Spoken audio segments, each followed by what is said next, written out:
welcome back. In this video, I'm going to show you how to make this easy yet beautiful flower wreath using the Dollar Tree wreath board. Now, if you do not have a Dollar Tree wreath board, you can make this using a round wire wreath frame. Take a piece of plastic canvas, cut it into a circle to fit the inside of your frame, and then zip tie it in place and work from that. Anyway, stay tuned and I'll show you how to make it. Alright y'all, let us get started. Yes, I do have a fan going on over here. I've mentioned before that I've moved my pythons in here and this room is constantly 80 degrees. It's hot in here, so I got a fan on. Probably will until I rearrange some things. But anyway, what you're going to need, this Dollar Tree plastic wreath board. If you see these in your store, you need to grab them because in my store they sell out quickly. Now they have the larger ones and then they have a smaller one. This is the larger one and you can tell by my hands here about how big this is, but this is the larger one. So you're going to need that. You're also going to need some Deco Mesh. Now I do not have a full roll of this. This is sort of like a partial roll of some green mesh. I hope that it's enough. This is 10 inch and then this is 5.5 inch. You can use 6 inch, whatever you want to use. And I will tell you, one of the best places to get mesh is either Mel's Crafty Mojo or the Wreath Shop. So if you will look in the description box, I will pin a comment. And I'll also have in the description box links to where you can get mesh from those sites. But anyway, because this mesh is 10 inches wide, what we're going to do here is we're going to cut it 10 inches long because we're going to be making squares, okay? So let's measure this out. This is a cutting mat with a glass cutting board. Look in the description box. I'll have links to where you can get all this. And then we have our wood burner. So when you're using your wood burner, you want to go in between the lines here so that you can cut it and it will not fray.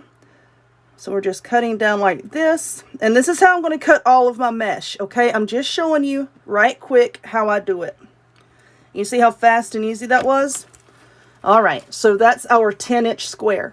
So I'm going to go ahead and I'm going to cut up a bunch of these squares. And I'm also going to cut some squares out of this pink because this is 5.5 inches.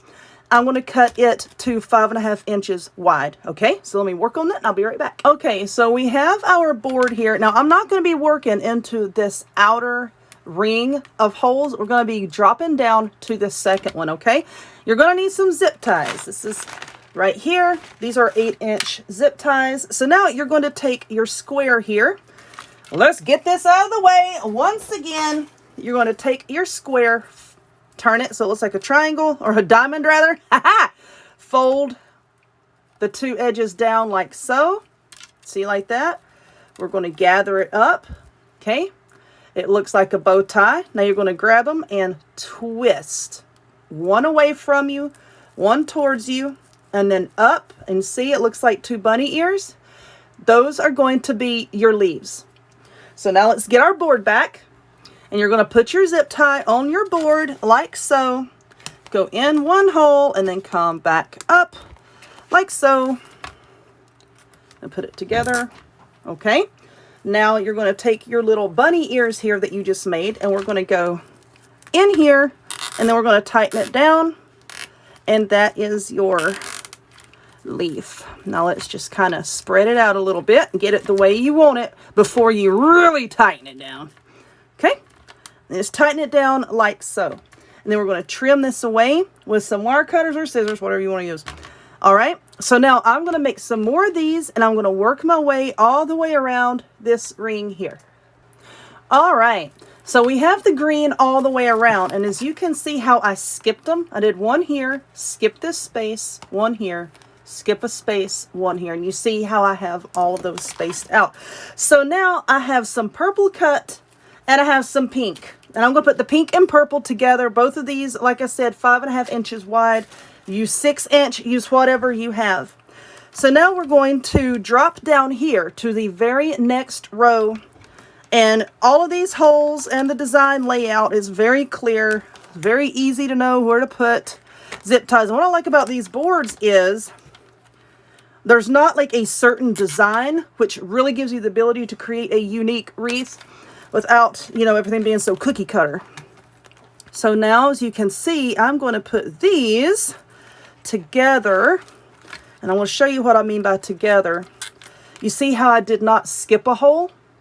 And that's what we're going to put these in. So I'm going to take a purple one and a pink one.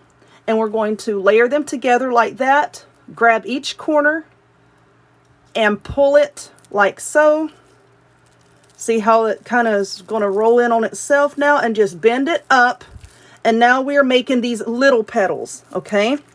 And you're going to see why I'm making little ones as soon as I get the center put on. You're probably saying, well, those are kind of little. No, they're really not. If you make them any longer, then they're going to cover up the majority of your leaves, and I don't want that to happen. And I want this center part to be very compact and very spiky, okay? So that's what we're going to do now all the way around for this row. Just put the pink on the purple, and I'm just pulling like so. And then just grabbing it in the center, doing it like this, like that, okay? Very spiky, and you can fan them out if you want. You don't have to. Do it however you want to do it. But I'm going to do this all the way around. We have this row of petals on, and now we're going to do one more row. So this is where we are now. We're going to drop down to this row here, and we're going to do exactly the same thing, spacing out the petals. And someone had said in a previous video, well, I didn't think that the petals would hold because the holes are spaced far apart. Honey, they hold. They hold very well. Don't worry about how far the holes are spaced apart. It is just fine. So once again, you're taking the same petals that you've been doing. And I like how spiky they are, because you're going to see the contrast here with these spiky petals to the rounded petals that we're going to be putting on here in a minute. You're really going to like it, I think. I love it. I like the contrast. So anyway, you see how I did that one? And now you're going to work your way all the way around on that row, doing these petals, and we'll come back and work on the center.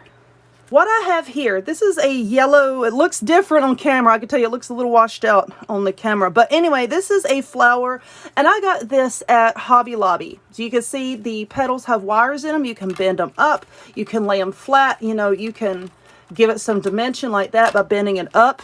But anyway, what I want to do is flip it over, and you see this is a piece of felt. Now what I want to do is I'm going to glue these pipe cleaners to it and then cover it with this raggedy looking circle. if my life depended on me cutting a circle, yeah, bye y'all. But anyway, I'm going to use these as sort of crisscross. And why are you not using zip ties? Well, babe, if you glue down a zip tie, then how are you going to get this part through the hole? You're not going to. So we're going to use pipe cleaners. So we're just going to put a blob of glue right there. If you like this glue gun, this is from Surebonder. I will have a link in the description box down below where you can buy one for your very, very own. So we're just going to crisscross these. Why am I putting more than one? To give it extra stability. We all need stability, don't we? All right. So I'm going to let that glue sit there. And then we're going to take this circle, this raggedy circle of felt, and I'm just going to put a bunch of glue on here, and then we're going to press this piece of felt to the back. That's going to hold it all in place, okay? And then we will run the pipe cleaners through the holes on the wreath board and fasten them on the back. Put that there, right there, right there. Okay, and I'm going to press this down. There we go. Press this down, hold it in place until that glue sets up. Okay, so this glue has set up. Now what I'm going to do is I'm just going to run the pipe cleaners through the holes and tighten it up on the back. So this is probably going to take me a minute to get perfect, but you get the idea of what I'm doing here. I'm just going to pull these through here. Don't pull it all the way tight so that I can still see how to get these pipe cleaners in the holes. And then I'm going to flip it over and just tighten them up, twist them together, just to hold it in place. All right, so we have our flower on. Now don't worry if right now, if you can see, I think you can barely see one there, the zip ties, because what you do, once you get everything put together and everything straight, then go back with your hands and you can fluff out your petals a little bit. Don't really put a lot of force, because, you know, if you're really pulling on it, then of course your petals are going to pull out of the zip ties. But, you know, just go back and gently, I hate that word, fluff them out, and it's going to look fine when you're done, okay? But anyway, now we have our flower, and like I said, you can curl the center up a little bit if you want to. And I'm doing a voiceover right here because for some reason I deleted my other video clip. But anyway, right here, I just glued on this little butterfly that I got from Hobby Lobby. And I'm just fluffing out some of the petals here. But anyway, I hope that you enjoyed this. If you would, please check me out on other forms of social media, the links to all of which will be in the description box down below. Hit that subscribe button, and I will see y'all later. Bye!